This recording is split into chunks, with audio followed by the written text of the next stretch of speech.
Part में we covered biodegradable polymers and conducting polymers starting से किया था. Now in this part we will talk about elastomers and synthetic rubber, natural rubber. So in elastomer, elastomer is an organic polymer having elastic properties up to 200 to 300%.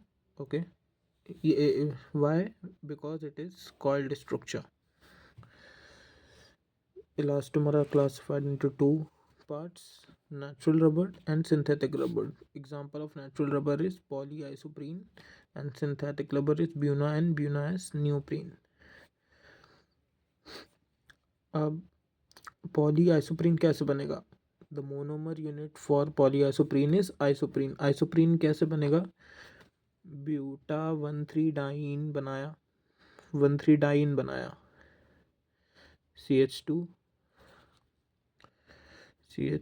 CC CH2 बेटा यहाँ पे H की जगह CH3 लगा दिया, ये हो गया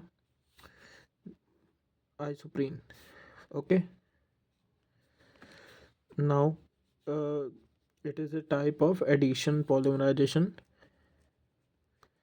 एडिशन पॉलीमराइजेशन हुआ, ये इसके n पार्टिकल्स लिए आइसोप्रीन के,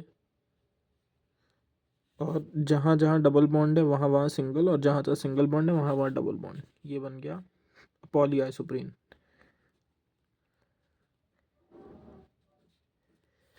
अब वल्कनाइजेशन क्या होता है? वल्कनाइजेशन से कोई भी रबड़ जो होती है वो हार्ड हो जाती है, ब्रेटाइल, मतलब उसकी स्ट्रेंथ बढ़ जाती है. वल्कनाइजेशन यहाँ इसमें हम लोग करेंगे विथ 4 सल्फर.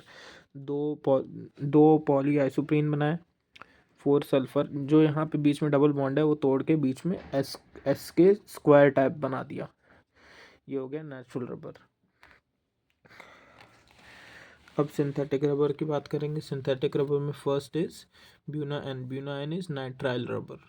नाइट्राइल रबर, इसकी मोनोमर यूनिट है 1,3-ब्यूटा-डाइईन एंड एक्राइलोनाइट्राइल. 1,3-ब्यूटाडाइन तो पता ही है, normal. Acrylonitrile CH2 double bond CH CH2 double bond CH2 double bond CN is acrylonitrile. ये एक हेट्रोपॉलीमर है. दो पॉलीमर यूनिट आ गई तो ये हेट्रोपॉलीमर हो गया. ये होमोपॉलीमर था. ठीक. इसकी सिंथेसिस की बात करें तो ब्यूटाडाइईन और CH2CHCN यानी एक्राइलोनाइट्राइल 75%, मतलब यानी 1:3 के रेशियो में आएंगे. 1:3. हाँ. नाउ सेम जोड़ेंगे, जहाँ पे डबल है वो सिंगल, और जहाँ पे सिंगल है वो डबल हो जाएगा. ये डबल, ये सिंगल हो गया, ये सिंगल था, ये डबल हो गया.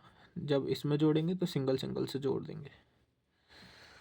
What is the compound Buna N. इसकी प्रॉपर्टीज़ क्या है? गुड स्ट्रेंथ है, रेजिस्टिविटी विद ऑर्गेनिक सॉल्वेंट्स है, low solubility, good insulating power.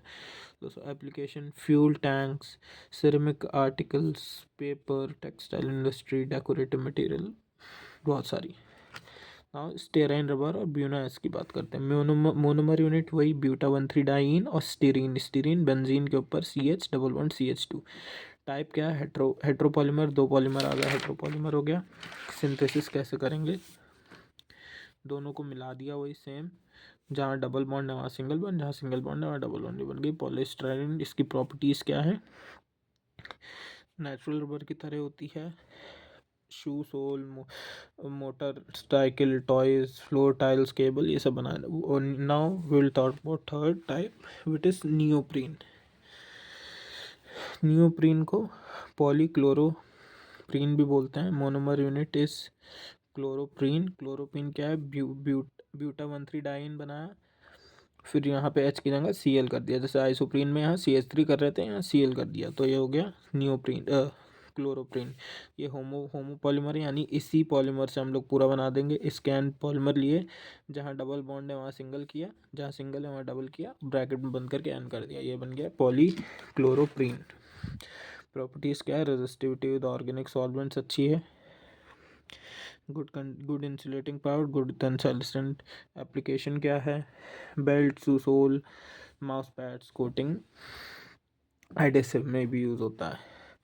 Now strength की बात कर लें तो ब्यूना एस की स्ट्रेंथ बहुत कम है। ब्यूना एस क्या था, ये ब्यूना एस था स्टायरीन रबर, इसकी स्ट्रेंथ बहुत कम है। फिर नेचुरल रबर की है, फिर नियोप्रीन की है, ब्यूना एन और वल्कनाइज रबर की सबसे ज़्यादा है। वल्कनाइज हम लोग करते ही स्ट्रेंथ बढ़ाने के लिए हैं। उसके बाद ब्यूना एन की है, नाइट्राइल वाले की, ये वाले की।